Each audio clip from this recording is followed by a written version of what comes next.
నీ సన్నిధిని దయ్యమని ఈ ఉదయకాలంలో సన్నిధికి వచ్చి మరొక ప్రభావం జ్ఞాపం చేసుకున్నాను. నీ కను దృష్టి బిడ్డల మీద ఉంచో, ఈ కుటుంబాన్ని ఆదరించే ఎంతవాటికి నీ కృప వాత్సల్యతతో ప్రతి కార్యాన్ని సఫలం చేస్తావు దేవా. ఎదురు సమయంలో ప్రభా నాయన రాత్రి జరిగిన సిచ్యువేషన్లో ప్రభా నాయన నీ ఆశ్రయాలు నీ అందు రక్షణ పొంది నమ్మిక విశ్వాసంతో నిరీక్షణతో కొనసాగిన జీవితాన్ని ప్రభా నాయన నీ ఎదకు తీసుకొని వచ్చిన ఆత్మను సహించవు, సమర్థించేచోటు సిద్ధపరచుకోదేవా. ఆత్మ వైపు చూడయా, నీ సన్నిధిలో పడుచున్నాం, నీ కాపుదల ఉంచాం, నీ హస్తంలో ఉంచాం తండ్రి. అయ్యా చేరిన ప్రతి ఒక్క బంధుమిత్రులు రక్త సంబంధాల విషయంలో కూడా ప్రభావమైన బంధువులు ప్రభా సాయకుల విషయంలో కూడా ప్రభ పరలోక మర్మాలతోటి వర్తమానములతోటి ప్రభ ప్రజల హృదయాల్లో చేర్చబడి ప్రభ వాటి యందు విశ్వాసంతో నిరీక్షణ కలిగి చేర్చబడి ఆ మాటలను వారి హృదయంలో నింపుకోగలిగిన కృపగా చేయమని ముఖ్యంగా నీ దాస్త్రాలు గత రాత్రి కాలంలోనే నీ వద్దకు నీ ఆత్మను తీసుకొని వచ్చావు. నీ సన్నిధిలో కూర్చోపెట్టుకున్నావు, నువ్వు చూస్తున్నావు తండ్రి. ఇప్పుడు కార్యములు పాటల్లో వాక్యములు పరిశుద్ధ స్థలముల ప్రభ ఇక్కడ జరుగుతున్న ఈ సత్యవసుల ప్రభ ఈ సత్యాన్ని గ్రహించే ప్రతి ఒక్కరికి ప్రభ యోహాను సువార్తలు అంటాడు, మనుషుడు ఆత్మ యెహోవా పెట్టిన దీపం అంటున్నావు అయ్యా.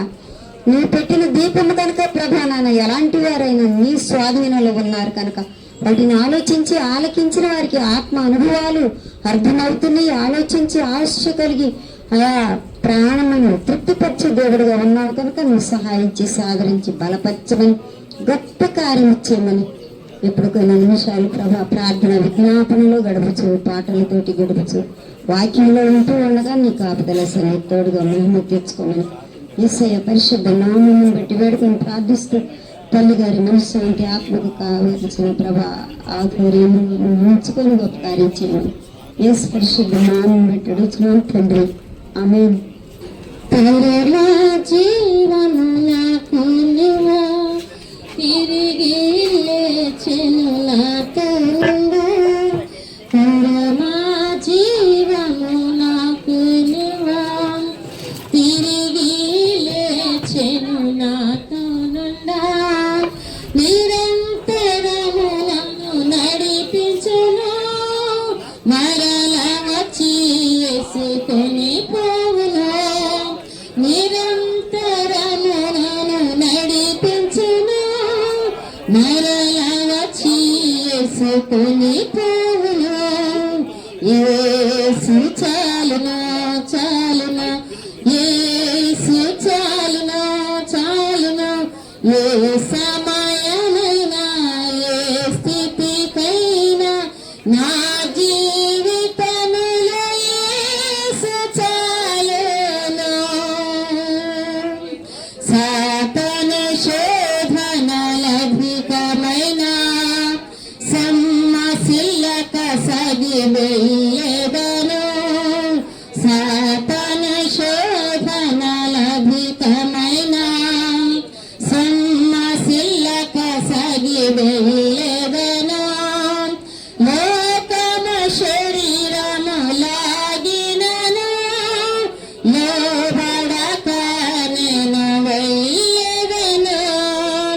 లోకమ శరీరము లాగినను, లోబడక నేను వెళ్ళెదను. యేసు చాలునా చాలునా, యేసు చాలునా చాలునా. ఏ సమయమైనా ఏ స్థితికైనా నా జీవితములో యేసు చాలును. పాచిక బయలలో పరుండజేయం, శాంతి జలము చెంత నడిపించును. పాచిక బయలలో పరుండజేయం, శాంతి జలము చెంత నడిపించును. అనిశము ప్రాణము తృప్తి పరచున్, మరణలోయలో నన్ను కాపాడును. అనిశము ప్రాణము తృప్తి పరచున్, మరణలోయలో నన్ను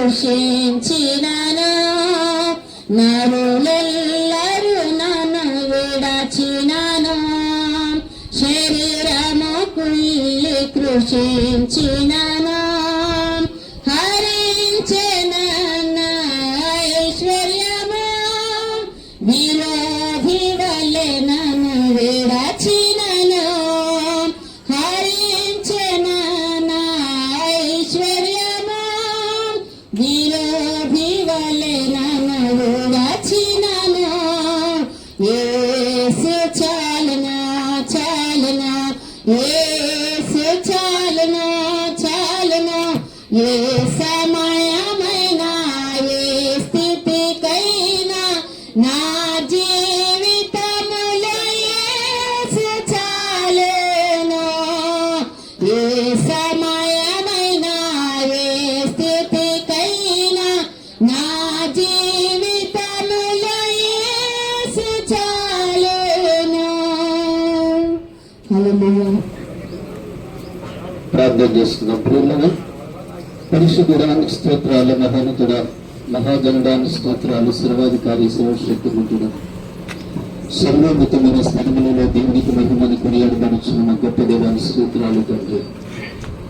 దేవా తండ్రి నైనా గత రాత్రి ప్రభువా మరి నీ బిడ్డను అయా మరి నీ రాజ్యాన్ని చేర్చుకున్నారు. నీ స్తోత్రాలు ప్రభువా. నరుని జీవాత్మ యెహోవా పెట్టిన దీపం అనేది వాక్యంలో తెలియజేసిన రీతిగా అయా తండ్రి నైనా నిగుడి ఆత్మను ప్రభాని అతను చేర్చుకున్నాను. స్తోత్రాలు దేవా, సహాయం చేయండి నైనా. ఈ సందర్భంగా అయా తండ్రి ఈ కార్యక్రమాన్ని దినాన అవి కబుర్సమైన కార్యక్రమాన్ని రోజు జరిగిస్తుండగా ప్రభా తోడైనందు ప్రభా దేవా సహాయం చేయండి.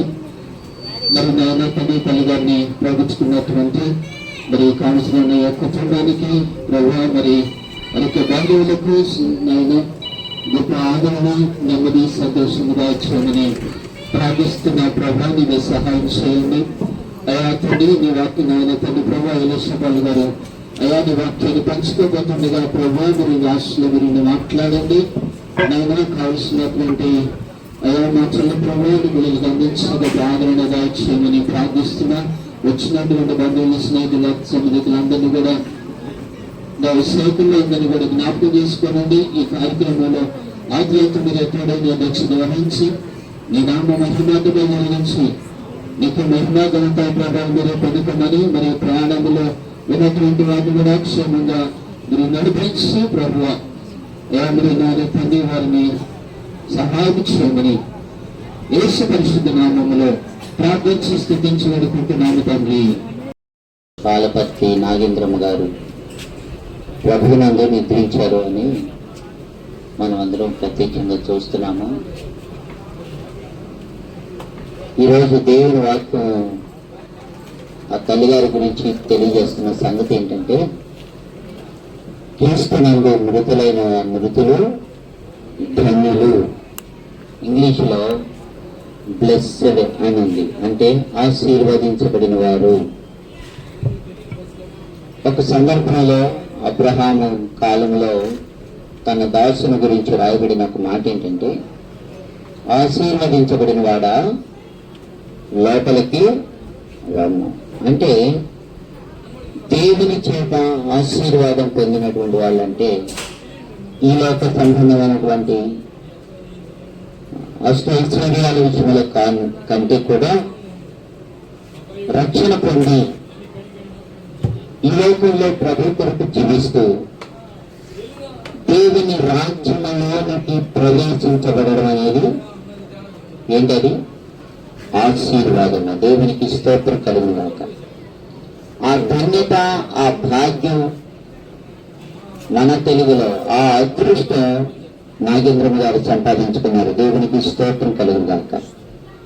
కనుక ఈ సందర్భంగా నాకు ఇవ్వబడిన సమయంలో దేవుని వాక్యం నుండి 2 మాటలు జ్ఞాపకం చేసి మన ముందున్న సమయం బట్టి మిగిలిన దైవ సేవకులకి ఈ సమయాన్ని అప్పగిద్దాం. ప్రసంగి గ్రంథము 7వ అధ్యాయము మొదటి వచనంలో మనం చూసినట్లయితే, సుగంధ తైలము కంటెను, చదవండి సుగంధ తైలము కంటేను మంచి పేరు మేలు, ఒకని జన్మదినము కంటే మరణ దినము మేలు. మీకు చివరిగా ఒక మాట మరలా వినబడతా ఉంది, మేలు, మేలుకరమైన విషయం.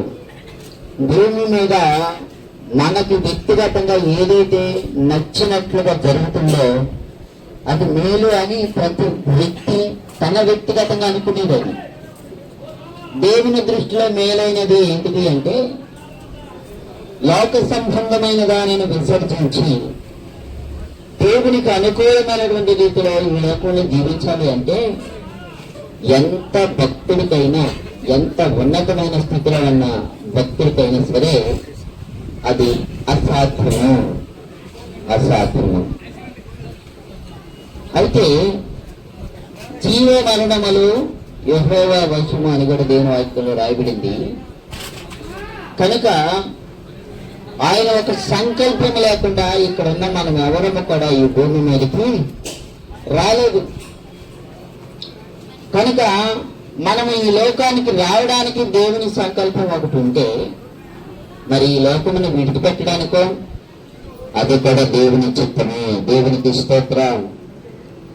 కనుక మనము పుట్టుటయు మన జీవితము ముగించబడుటయు అనగలిగిన వారు అనొచ్చు ఈ మాట, దేవుని చిత్తములో నేనున్నాను. కనుక దేవుని చిత్తమునకు విరోధముగా ఏ నరమాత్రుడు తన జీవితాన్ని రూపుదిద్దుకోలేడు.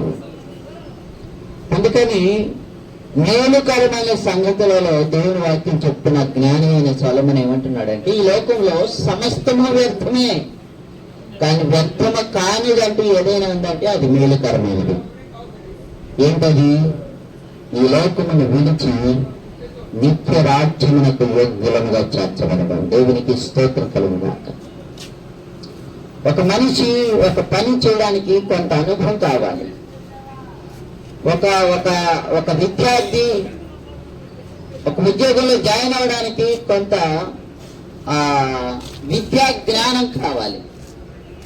ఇలాగ చాలా విషయాలు ఈ లోకంలో మనం అర్హతలను గురించి ఆలోచన చేస్తే అన్నిటికంటే చాలా ప్రాముఖ్యమైన సంగతి ఏంటంటే పరలోక రాజ్యానికి కూడా మనం ఏం కలిగి ఉండాలి? అర్హత, యోగ్యత కలిగి ఉండాలి. దానిని గురించి మొట్టమొదట దేవుని వాక్యం పరిశుద్ధ గ్రంథం చెప్తున్న మొదటి మాట ఏంటంటే దేవుని కలిగి ఈ లోకముని విడిచి నరకమునకు పాత్రులమై ఉండుట కంటే కూడా పరలోక రాజ్యమునకు యోగ్యులమై ఉండడం అనేది ధన్యత, మేలుకరమైనది. అది ఈ లోకములో ఉన్నప్పుడు కూడా మనం ఎలా జీవించాలంట? ఒక మంచి వాసన కలిగినటువంటి అత్తరు, సుగంధ తైలము వంటి దాని కంటే కూడా అది ఎంతసేపు ఉంటుంది? జస్ట్ సమ్ మినిట్స్, కొన్ని నిమిషాలే. ఆ సందర్భాన్ని బట్టి ఆ స్థలములో ఆ కాసేపు ఉంటుంది ఆ వాసన. రెండోది, ఒకడు ఈ లోకములో జన్మిస్తే ఆ జననాన్ని, ఆ జీవితాన్ని కూడా భక్తుడైన సొలొమోను దానిపైన పోల్చాడు. మన బ్రతుకులు ఏపాటి? చాలా ఉదాహరణలు ఉన్నాయి మనకు తెలుసుకోవడం. గాలిలో ధూళి వంటిది, నీటి మీద బుడగ వంటిది, ఇలాంటివి సందర్భాలు ఎన్నో. కానీ బ్రతుకు ఎంత అల్పమైనది అయినప్పటికీ కూడా దేవుడు నిలుపగలడు. దేవునికి మహిమ కలుగురు గాక. ఆయన రాజ్యంలో చేర్చగలడు.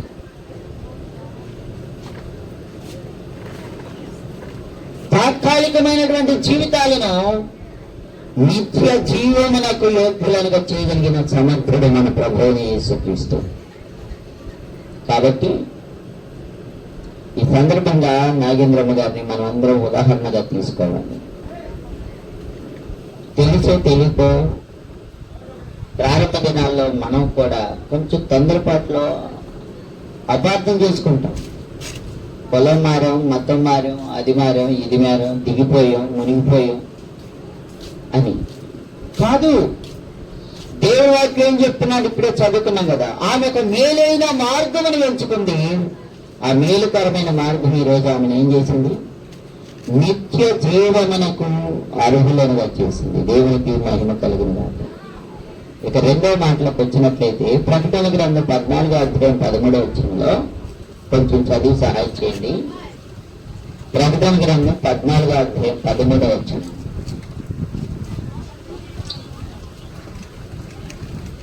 ప్లీజ్. అంతటా ఇప్పటి నుండి ప్రభునందు మృతులైన మృతులు ధన్యులని రాయమని పరలోకము నుండి ఒక స్వరము చెప్పగా వింటిని. ఇది నిజమే. వారు తమ ప్రయాసములు మాని విశ్రాంతి పొందుదురు. వారి క్రియలు వారి వెంట పోవును. దేవునికి స్తోత్రము. చాలు. చూడండి, ఈ లోకంలో మన బ్రతుకు దినాలు గడుపుచున్నప్పుడు శరీర బలహీనతలు, మానసిక ఒత్తిడులు, ఆర్థిక సంక్షోభములు, బంధువర్గాల మధ్య భేదములు, వ్యక్తిగతమైనటువంటి సంతృప్తి లేనటువంటి పరిస్థితులు ఎన్నో మన మీద పడుతున్నప్పుడు సహజంగా చెప్పుకోవాలంటే కొన్నిసార్లు మన మంచితనం కూడా ఎలాగనిపిస్తుంది, ఇతరులకి చెడుగా అనిపిస్తుంది, లేకపోతే స్వార్థముగా అనిపిస్తుంది.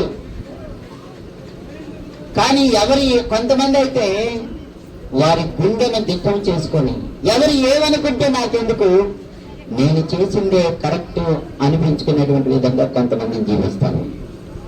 దేవుని వాక్యం ఏం చెప్తున్నాడంటే ప్రభు నందు మృతులైన మృతులు ధన్యులు.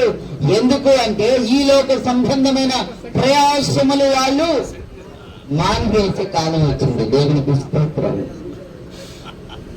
మత్తయి సువార్త 11:12 అనుకుంటాను, ఆ చివరిలో అక్కడ ఉంటుంది.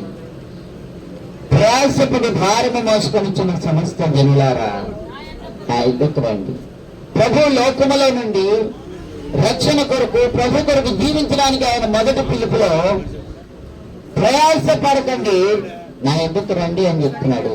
ఇప్పుడు అంటున్నాడు ప్రయాసములు మాని నిత్య జీవములోనికి మీరు ప్రవేశించాలి. అంటే అది దేవుడు కూడా పిలవడట. మరి ఎవరైతే తీసుకెళ్తారో నిత్యరాజ్యంలో కంటే వారి క్రియలే వారిని తీసుకొని వెళ్తారు. నువ్వు ప్రభు దృష్టికి యోగ్యమైన క్రియలు చేసావనుకో, నువ్వు తీర్పులోనికి రాక, నరకములోనికి పోక, నీ ఆత్మ ఈ లోకములో ప్రభు కొరకు నమ్మకముగా జీవించావు గనుక ఈ క్రియలు నిన్ను ఎక్కడికి తీసుకుని వెళ్తే నిత్య జీవమునకు. కాబట్టి రక్షణ పొందిన ప్రతి ఒక్కళ్ళు దేవుని సంఘంలో ఏం చేయాలో తెలుసండి, ప్రభు బల్లలో పాల్గొనాలి. పాల్గొన్నప్పుడు యేసు ప్రభువు చెప్పిన ఒక చక్కని మాట ఏంటంటే, ఈ నా శరీరమును తిని నా రక్తమును తాగువాడు నిత్య జీవము గలవాడు. నాగేంద్రమ్మ గారు ఆ నిత్య జీవంలో పాల్గొని ఉన్నారు. ఈరోజు ఆ నిత్య జీవమును స్వతంత్రించుకున్నారు. దేవునికి స్తోత్రం కలుగుతుంది. మానవ మాత్రముగా మనకి ఆ తల్లి లేని లోటు, ఆ బాధ, ఆ వేదన, ఆ దుఃఖం, ఆ కృంగుదల, ఆ జ్ఞాపకాలు కుమారులు కోడంలో మనవల జీవితాల్లో చెదపురుగు తొలిచినట్లుగా ఉంటుంది కొన్ని సందర్భాల్లో. కానీ దేవుని సేవకునిగా ఈ సందర్భంగా దేవుడు మాట్లాడుతున్న మాట ఏంటో తెలుసా? నాగేంద్రమ్మ గారు మిమ్మల్ని విడిచి వెళ్ళలేదు. యేసు ప్రభు వారు చనిపోయి తిరిగి వచ్చి ఒక మాట అంటాడు తన శిష్యులతో, నేను వెళ్ళుట మీకు మంచిది. ఎందుకు అంటే నేను వెళ్ళి నా తండ్రి అంటే అనేక నివాసములను లేని ఎడల నేను మీతో ముందే చెప్పేవాడిని. కనుక మీరు ఇక్కడ నన్ను స్టాండర్డ్ చేయాలనుకోవడం మంచి కరెక్ట్ కాదు. నేను నా తండ్రి వద్దకు వెళ్ళాలి. నేను వెళ్ళుట వలన నా వెనక వస్తున్న మీకు కొరకు కూడా నేను స్థలమును సిద్ధపరుస్తాను. దేవునికి స్తోత్రం. కనుక నేను నమ్ముతాను నాగేంద్రమ్మ గారు మనకన్నా ముందు వెళ్తున్నారు. ఆ ముందు స్థలంలో రేపు మనం కూడా ఉండబోతామన్నా నిత్యరాజ్యంలో. అతి భాగ్యము, అతి యోగ్యత. కుటుంబంలో ఇంకా రక్షణ లేనటువంటి వాళ్ళు మా కామేశ్వరాన్ని కానీ మనవాళ్ళు, మనవరాళ్ళు, బిడ్డలందరూ, కుటుంబ సభ్యులు, బంధుమిత్రులు అందరూ కూడా ఇప్పుడు ఆమె చనిపోయిందని మనం అనుకోవడం మన భ్రమ. ఆమె నిత్య జీవములోనికి వెళ్ళింది అంటే ఇప్పటి వరకు జీవించిన జీవితం కంటే మరీ శ్రేష్టమైన జీవితాన్ని ఆమె అనుభవించబోతా ఉంది. దేవునికి స్తోత్రం లేదా. సమయం ఇచ్చిన దైవ సేవకులకు నా వందనాలు తెలుస్తూ ముందున్న కార్యక్రమం కొరకు ఈ సమయాన్ని అప్పగిస్తా ఉన్నాను.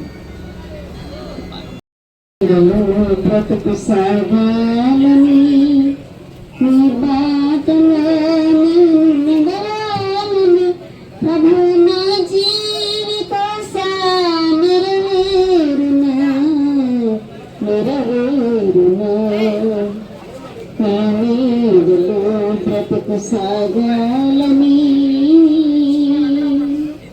కన్నాను నీ ప్రేమ కల్వారిలోన విన్నాను నీ వాక్య వేదంబులోన కన్నాను నీ ప్రేమ కల్వారిలోన విన్నాను నీ వాక్య వేదంబులోన నన్నాదుకొని వారిని సానలేరు నన్నాదుకొని వారి సానలేరు ఉన్నాను నీవేది చింతనన్ను ఉన్నాను నీవేది చింతనన్ను నీ నీడలో బ్రతుకు సాగాలని నీ బాటలో నేను నడవాలని ప్రభు నా జీవిత నెరవేరునా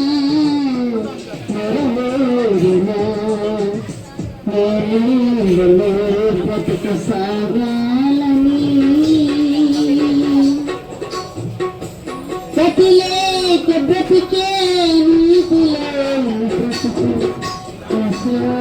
శ్రమలన్నీ సంప్రాప్తమాయే గతిలేక బ్రతికే మతిలేని బ్రతుకు స్థితిలోని గతలన్నీ సంప్రాప్తమాయే బలియలి నానాటి నీ ప్రేమ చూచి బలియలి నానాటి నీ ప్రేమ చూచి పరివాయనను సంతోషరణంటి నిన్ను పరివాయనను సంతోషరణంటి నిన్ను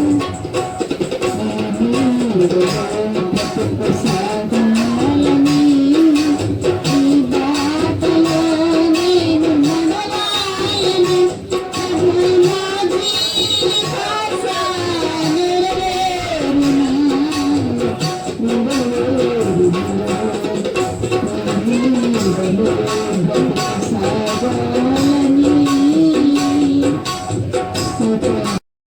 మరికొన్ని నిమిషాలు దేవుని మాటలు మనం వినడానికి మనకు ఒక సమయాన్ని ప్రభు ఇచ్చాడు.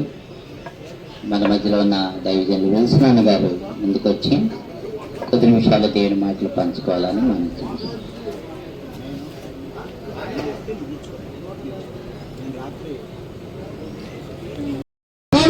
మరణం ఎక్కడ చూసినా కూడా మరణ వార్తలే.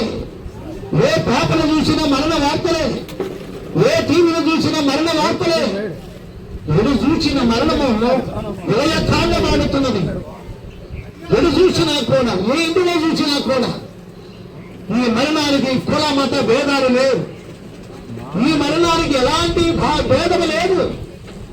ప్రతి మానవుని ఈ మరణం కబలించుతూనే ఉన్నది. అయితే దేవుని బిడ్డలారా, ఈ ప్రపంచంలో ఈ మరణం ఎలా సంభవించింది అంటే కేవలం మానవుడికి వచ్చిన పాపాల వల్ల, శాపాల వల్ల మరణం వలన నరకం. కనుక పాప శాప రోగ మరణ నరకములను తప్పించగలిగిన వారు ఈ ప్రపంచం ఎవరైనా ఉన్నారా?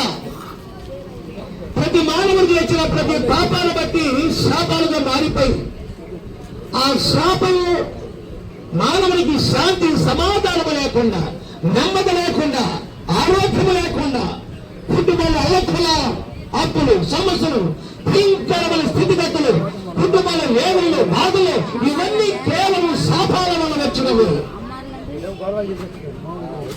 ఆ శాపాల వల్ల కృషించి అనేక విధాలుగా దిగులతో, వేదనతో, బాధతో, అనేక సమస్యలతో అనేక విధాలుగా మరణం వారిని దగ్గరయ్యి, వారిని చేరువయ్యి, వారిని కబలించుతున్నది. ఎటు చూసినా కూడా మరణాన్ని. అయితే ఇటు మరణములను తప్పించగలిగిన వాడు ఎవరైనా ఉన్నారా? ఈ మరణమును జయించిన వాడు ఎవరైనా ఉన్నారంటే ప్రపంచంలో ఏ ఒక్కడు లేడు, ఏ మానవుడు లేడు, ఏ మహర్షి లేడు. ఏడు చూచినా కూడా మరణం అనేది అందరినీ కబలించుతూనే ఉన్నది. అయితే ఈ ప్రపంచంలో మరణమును జయించిన దేవుడు ఎవరైనా ఉన్నారంటే ఒక యేసు క్రీస్తు ప్రభువారు తప్ప ఇక ప్రపంచంలో దాఖలాలు లేవు. పాపమును జయించిన వాడు, మరణమును జయించిన వాడు, సమాధి జయించిన వాడు ఎవరైనా ఉన్నారంటే ఈ ప్రపంచంలో ఒక యేసు క్రీస్తు ప్రభువారు మాత్రమే. ఎంతో మంది ప్రయత్నాలు చేశారు, ఉన్నారని రుజువు చేయడానికి. అందరూ తలదించేశారు, ఎవరు ఒక్కరు కూడా లేరు. ప్రపంచం అంతా పరిశోధన చేసినా, ఏ మేధాలు పరిశోధన చేసినా, ఏది పరిశోధన చేసినా కదా మరణమును జయించిన వాడు ఒక యేసు క్రీస్తు ప్రభువారే కనబడుతున్నారు, కానీ ఇంక ఎవరు కనిపించడం లేదు. ఎందుకంటే పాపమును జయించిన వాడు, ప్రతి మానవుడు పాపియే గనక అందుకు ఏ భేదము లేదు. ఆ దేవుడు అనుగ్రహించే మహిమను పాపం చేసి దేవుడు అనుగ్రహించే మహిమ పొందలేకపోతున్నారు. ఎరు చూసిన మానవుడు ఏదో పాపముల పడిపోయి భ్రష్టులైపోయి పాడైపోతున్నారు. వ్యభిచారానికి, త్రాగుడుకు, రకరకాల మొత్తం పదార్థాలకు బానిసలైపోయి చెడిపోయి భ్రష్టులైపోయి చివరికి ఘోరంగా చచ్చిపోతున్నారు. అనేక రకరకాల వ్యసనాలకు బానిసలైపోయి అన్యాయము చనిపోతున్నారు.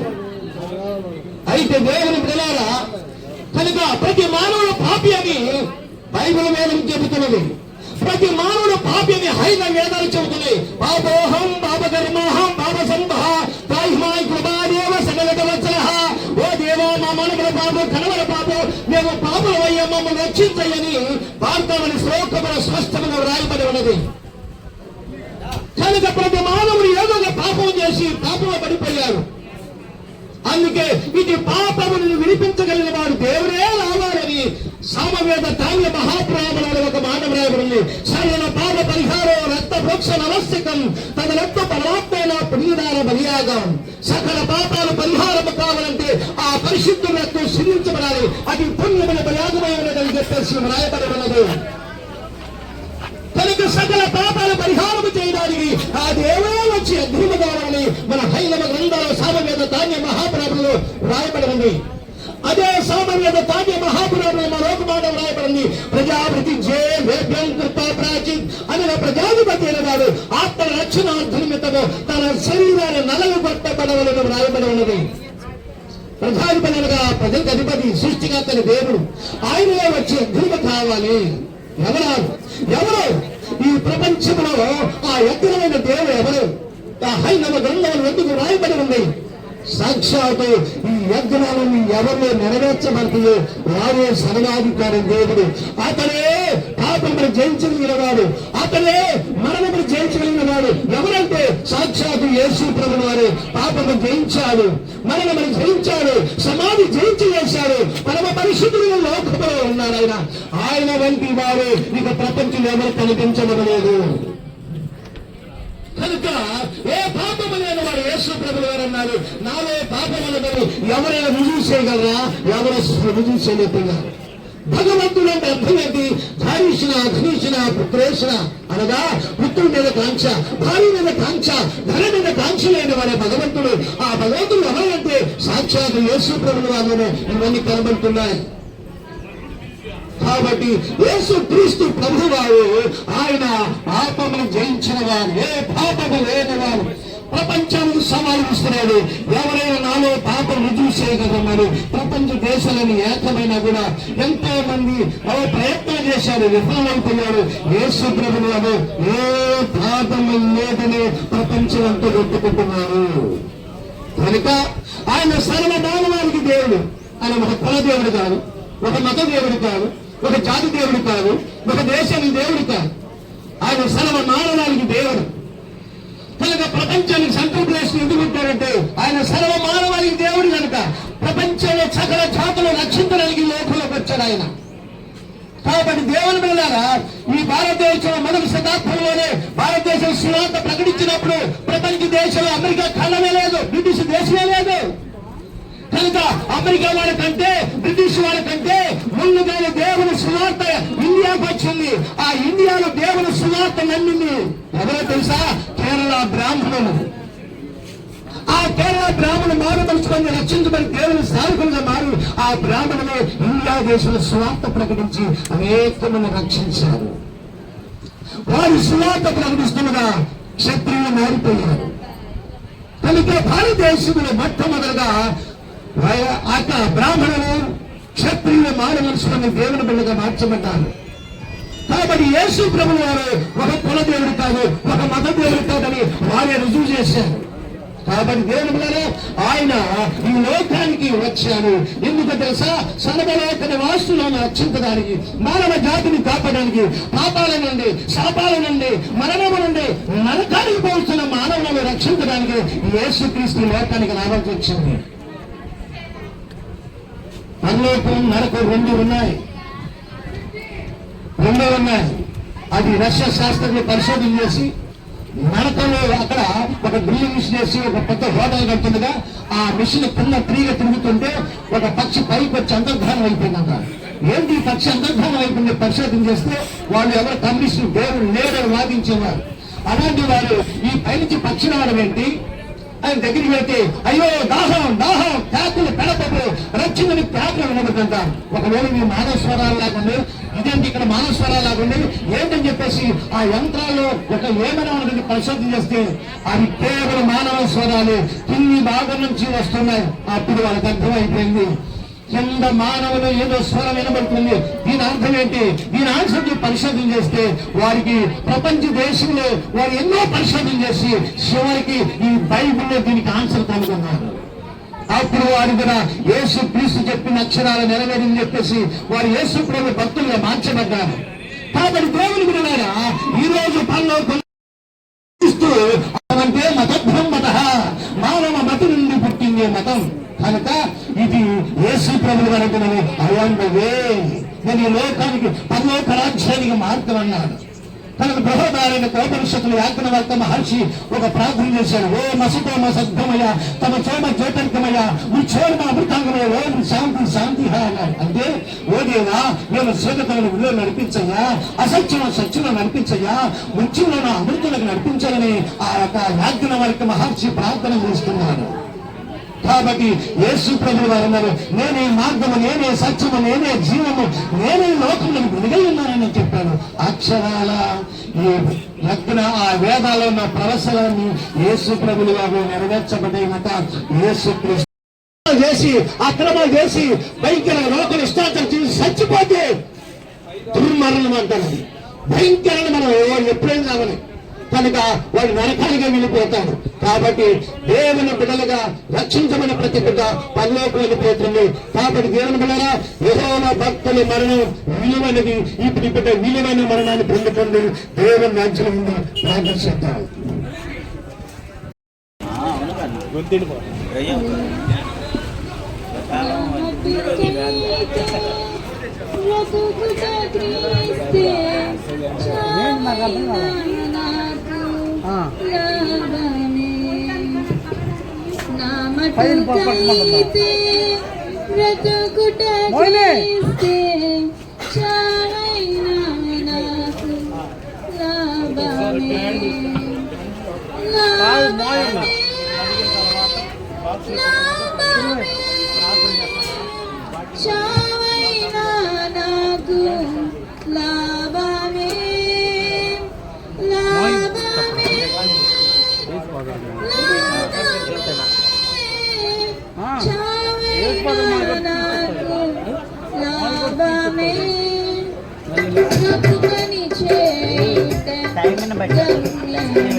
అదే బట్టి మనం మెసేజే కాదు ప్రాబ్లం నడిపిస్తున్నారు మామే కదా.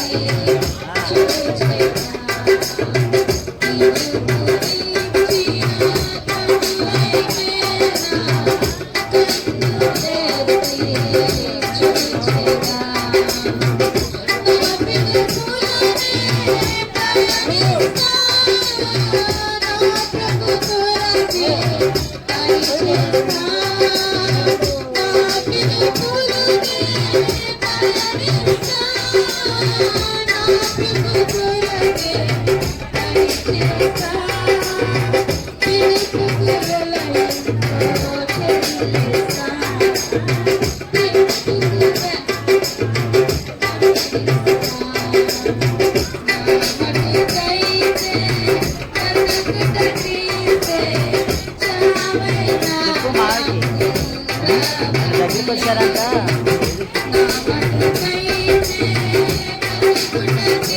అదే కదా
కలుగునుగాక. ప్రియులు మరి పాలపర్తి నాగేంద్రమన్న గారి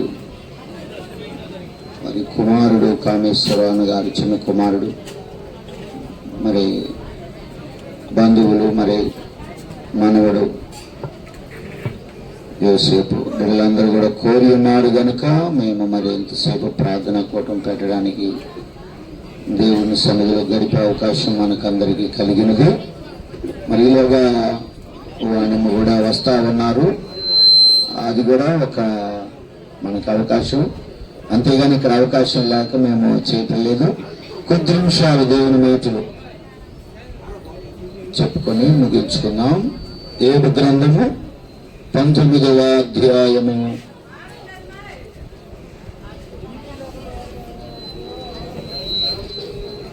23వ వచనము నుండి కొన్ని మాటలు. నా మాటలు వ్రాయబడవలనని నేనెంతో కోరుచున్నాను, అవి గ్రంథంలో వ్రాయబడవలనని నేనెంతో కోరుచున్నాను. అవి ఇనుప ప్రేజలతో బండ మీద చెక్కబడి సీసముతో నింపబడి నిత్యము నిలవవలనని నేనెంతో కోరుకుంటున్నాను. అయితే నా విమోచకుడు సజీవుడనియు తరువాత ఆయన భూమి మీద నిలుచుననియు నేను ఎరుగుదును. ఇలాగ నా చర్మము చీకిపోయిన తరువాత శరీరముతో నేను దేవుణ్ణి చూచెదను, నా మట్టుకు నేనే చూచెదను, మరి ఎవరును కాదు, నేనే కన్నులారా ఆయనను చూచెదను. నాలో నా అంతరంద్రియములు కృషించి ఉన్నవి. ప్రియమైన దేవుని బిడ్డలారా, ఈ వాక్య భాగములో క్రీస్తుకు పూర్వమందున్నటువంటి భక్తులలో ఊజు దేశము అనేటువంటి దేశములో ఉన్నటువంటి ఒక భక్తుడు. ఈయన పేరు ఏబు. ఈయన దేవుని యందు ఎంతో నిష్ఠాగరిష్ఠలు కలిగినటువంటి వక్తగా ఉన్నాడు. కుటుంబం అంతటి కొరకు ఆ కాలంలో మనుషుని యొక్క ప్రాయచిత్తము కొరకు బలు అర్పించేటువంటి కాలము గనుక మరి తన కుటుంబంలోనే తన కొరకు, తన భార్య కొరకు, తన బిడ్డల కొరకు, మనవ సంతానం అంతటి కొరకు, కుటుంబ సభ్యులందరి కొరకు బలిపీఠం వద్ద దేవునికి బలు అర్పించి ప్రార్థన చేస్తూ వస్తున్నాడు అనుదినం.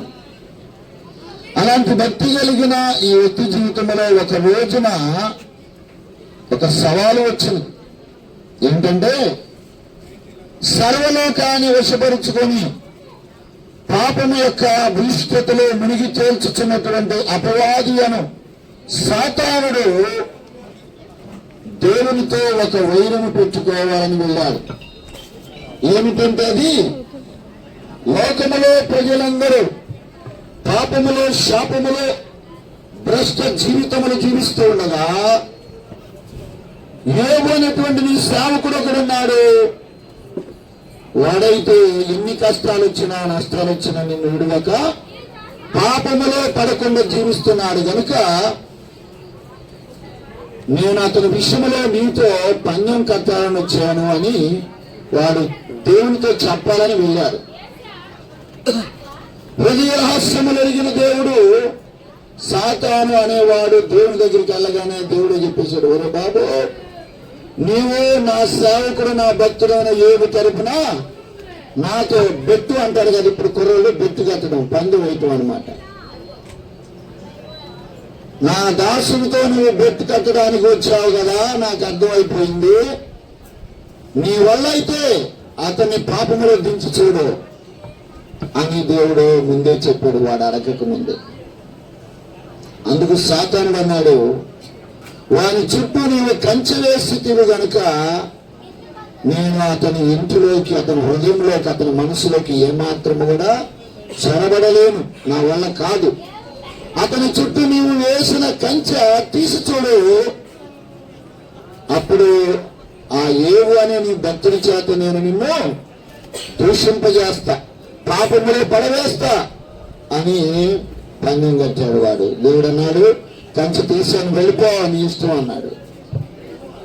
అయితే వాడు ఒక విస్ఫోటనముగా తనకున్న సర్వాస్తి మీద దాడి చేయించి మరి మిత్రులను కూడా శత్రువులుగా చేసి, ప్రేమ కలిగినటువంటి బాధ్యత కలిగిన భార్యను కూడా కుటిలత కలిగినటువంటి వ్యక్తిగా చేసి యోబు భక్తుని యొక్క శరీరంలో భయంకరమైనటువంటి వ్యాధిని బట్టి ఇంటిని కూల్చివేసి పశువులు, పక్షులు, మందలు వాటన్నిటిని కూడా చంపివేసి పంటలు కాల్చివేయించి బిడ్డలందరూ ఇంట్లో భోజనము చేర్చుండగా ఇల్లు ఉన్న ఫలముగా కూల్చివేసి వాళ్ళు చచ్చే విధముగా మరి అపవాది ప్రయత్నం చేశాడు.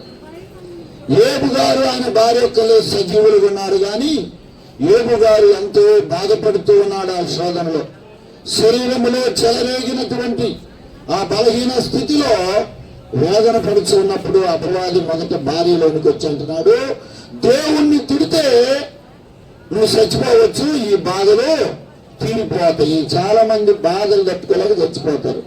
అసలు చచ్చిపోవడానికి ఎవరికి ధైర్యం చాలదండి. ఒక మాటలో చెప్పాలంటే, చనిపోవాలంటే చాలా ధైర్యం కావాలంట. సైన్స్లో సైంటిస్టులు తేల్చిన విషయం. అలాంటిది ఒక వ్యక్తి మానసికంగా అవమానముల పాలైన, నిందల పాలైనప్పుడు చనిపోతా ఉంటారు కొంతమంది. అంటే వాళ్ళు ధైర్యము, పెరిగితనం అనే స్థాయిని దాటిపోయారు, మొండి ధైర్యంలోకి వెళ్ళిపోతారు. కనుక చనిపోతే ఆయనకు బాధలు తీరిపోతాయి అని భార్య అంటుంది. దేవుని తిడితే నీకు సావు వచ్చింది, దేవుని కట్టుకుని నీకు సామాన్యంగా సావు రాదయ్యా, నీ దగ్గరికి మరణం రాదు. ఎందుకంటే నీవు దేవునికి ఇష్టడుగా ఉన్నావు కనుక నీ దగ్గరికి చావు రావాలంటే దేవుడు సావిస్తేనే అని దేవుని తిట్టి అని చెప్తా ఉంది. అప్పుడు ఏమి భక్తుడు మనం చదువుకున్న ఈ మాటలు చెప్తున్నాడు. నేను దేవుని గురించి ఒక మాటలు చెప్తున్నాను, అవి ఈ గ్రంథంలో రాయాలని, పెద్ద గ్రంథంలో రాయాలని, బండ మీద చెక్కబడాలని, తరతరాలుగా ఆ మాటలు నిలిచి ఉండాలని నేను కోరుకుంటున్నాను. ఏ మాటలు అంటే అవి నా విమోచకుడు సజీవుడు. దేవునికి స్తోత్రం, హల్లెలూయా.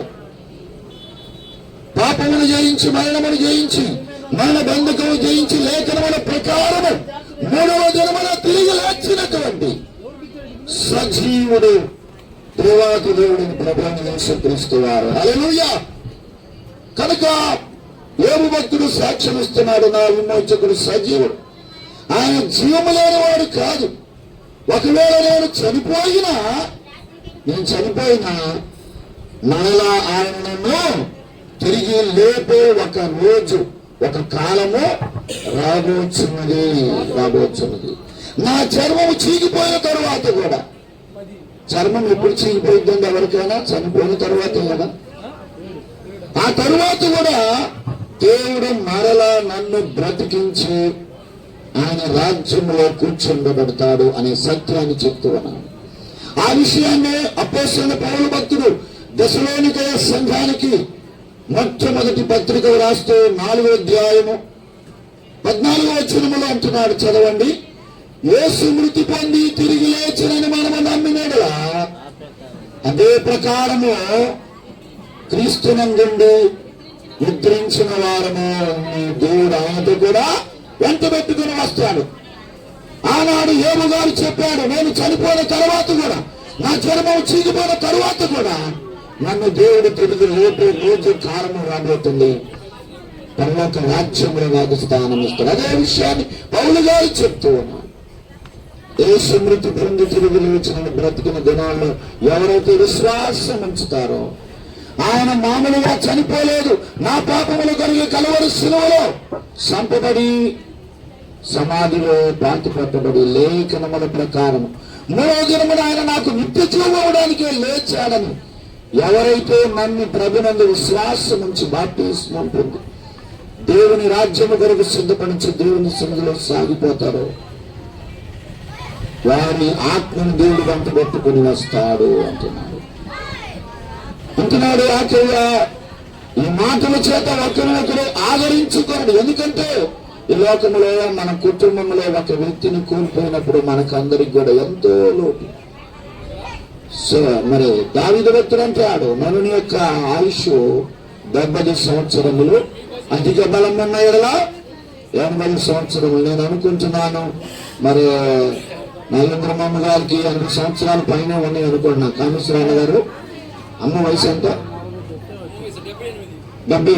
80కి దగ్గర పడ్డారు. అధిక బలముతో దేవుడు నింపాడు. కనుక మరి 80 సంవత్సరాలు దాదాపుగా మన మధ్యలో ఆ తల్లి చేసిన, కుటుంబానికి చేసిన సేవలు, మనందరికీ చూపిన ప్రేమాభిమానములు, తన యొక్క బాధ్యతలు, భర్తతో గడిపినటువంటి బాధ్యత కలిగిన జీవితాలు, బిడ్డలకు చూపిన ప్రేమలు, ఇరుగు పొరుగు వారికి చూపిన అనురాగాలు, ఇవన్నీ మనం జ్ఞాపకం చేసుకుంటే ఆ తల్లిని మనం కోల్పోవాలని ఎవరు కూడా అనుకో. ఎవరిమైనా మనం దాటిపోయేటప్పుడు మన కుటుంబ సభ్యులు, మన సమాజంలో మరి వేదనగానే ఉంటుంది. అయితే క్రీస్తునందు విశ్వాసం ఉంచిన వారికి మాత్రము పరలోకములో చోటు ఉన్నది. ప్రభు తప్పకుండా మరలా ఆయన నిద్రించిన వారిని తిరిగి తీసుకుని వస్తాం. కనుక తల్లిగారి విడిచిపోయినటువంటి కుటుంబానికి, తల్లిగారిని కోల్పోయిన కుటుంబానికి ఆదరణ ఓదార్పు కలిగినట్లుగా జరగవలసిన కార్యక్రమాన్ని దేవుడు తన నామమునకు మహిమ కలుగు రీతిలో జరిగించినట్లుగా మరి తల్లిగారు మరి ప్రభునందు విశ్వాసం ఉంచున్నారు కనుక క్రీస్తు ప్రభు వారిని ఎలాగైతే సమాధిలో పాతి పెట్టారో అలాగే తల్లిగారిని కూడా సమాధిలో పాతి పెట్టేటువంటి రీతిలో యొక్క భూస్థాపన కార్యక్రమం జరగడానికి ప్రియులు వారి చిన్న కుమారుడు కామేశ్వరన్న గారు, మరి వదిన గారు, మరి వారి సతీమణి, మరి కుమారుడు, ప్రియులందరూ కూడా మరి బంధుమిత్రులు అగ్రి ఉన్నారు కనుక మరి దైవికంగా ఈ కార్యక్రమాన్ని జరిగించడం అనేది మనకెంతో ఆశీర్వాదకరము. ప్రార్థన చేసుకున్నాం. మన మధ్యన ఉన్న పాస్టర్ ఆనంద్ గారు వచ్చి ప్రార్థన చేస్తారు. ప్రార్థన. దేవుడు త్వరలో రాబోతున్నారు.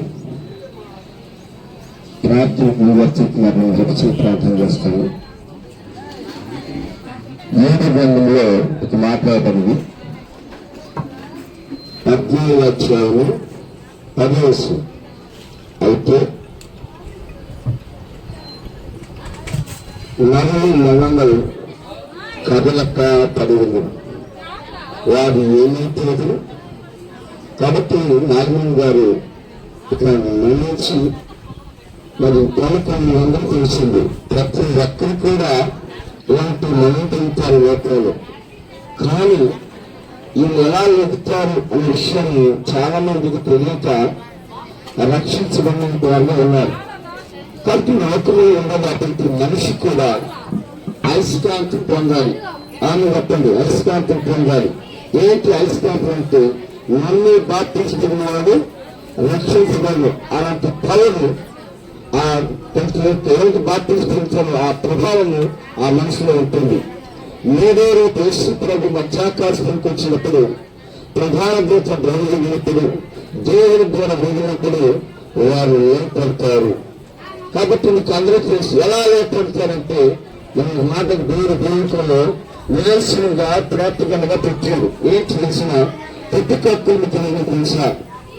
అది ఎప్పుడైతే తెలుసా?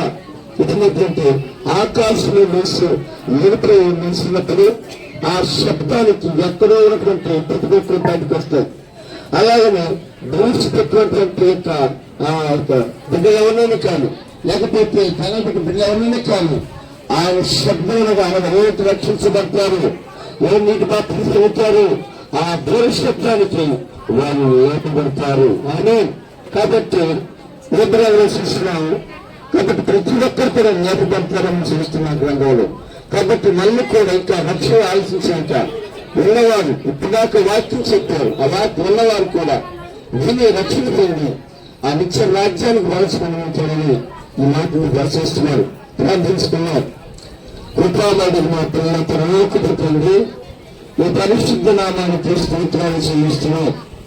ఆయన ఎంతవరకు ఆయన దాసులు దైవిక నర్తనాన్ని ఉంచారు. విశ్వాన్ని బట్టి ఈశ్వరాన్ని బట్టి ఇంకా దానికి ప్రార్థిస్తూ వచ్చారు. భూమాసందరి నాయన యాత్రలో ఈ యొక్క లోకంలో తండ్రి యాత్ర ముగించుకుంది. ఈ దృశ్యమని బట్టి ప్రయాసం మారింది. ప్రభా లోకంలో ప్రయాసాలు వదిలిపెట్టి ఈ రాజ్యానికి వారసులుగా ఉన్నది ప్రభా. కాబట్టి ఆ బిడ్డ లోకంలో రాజ్యం చేయండి కనుక నిత్య రాజ్యం ప్రవేశించింది కనుక నాయన మీ మధ్యలో ప్రవేశించింది కనుక ఆలోచిస్తున్నారు. అందరూ జ్ఞాపకం చేస్తుంది. వాళ్ళ కుమారులు బట్టి కోడలు బట్టి మన సొంతాన్ని బట్టి సృష్టిస్తూ ఆదరణ కలిగించండి. కూర్చిన పిల్లలను కూడా ఆదరణ కలిగించండి. ముందున్న కార్యక్రమాన్ని విజయవంతంగా ఘనంగా నిర్వహించమని మా ప్రభులు రక్షణులు యేసుక్రీస్తు వారి శ్రేష్ఠమైన నామములో స్తుతించి ప్రార్థించి వేడుకుంటున్నాము తండ్రి. ఆమేన్. అందరం లేచి నిలబడదామండి. ఆఖరిగా మరి తల్లిగారు ప్రార్థన దేహం యొక్క